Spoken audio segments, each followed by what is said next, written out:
You know, they served our country, but who's looking after them? Yeah, right now there are more than 120,000 homeless U.S. veterans living either on the streets or in shelters. WMAR 2 News' Megan Knight takes us to Florida to meet one woman who is on the front lines of this battle, who is determined to save vets and their homes. We just put the chain link fence up. Ruth Leith Bryan can barely navigate her yard.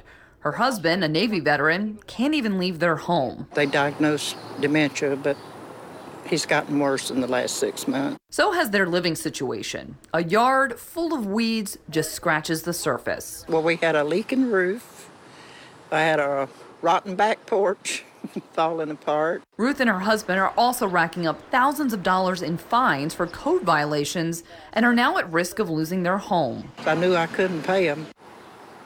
Have to get a tent and go live in the woods, I guess. Their case got the attention of Code Enforcement Officer Christine Zion McCombs. See, this step down here and that tree grew through it and I can't get it out. The former detective, now Code Enforcement Officer, launched a program called Code Vet after noticing a troubling trend: veterans with too many code violations. My thought was, you know, these are veterans that fought for our country, protected us all this time. Why can't we have the community do like a basic payback? So she recruited a community, volunteers and businesses serving vets by cleaning their yards, getting them new garage doors, and ultimately saving their homes. I don't know what we would have done without them. Really don't. They were a godsend. Code Vet has helped more than 100 families so far, and you can bet more vets and more homes will be saved in the future.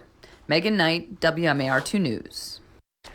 Code Vet launched in 2016 as a Florida County Code Enforcement Division. It grew so rapidly it is now a nonprofit organization. And if you'd like to help, head to WMAR2news.com for details.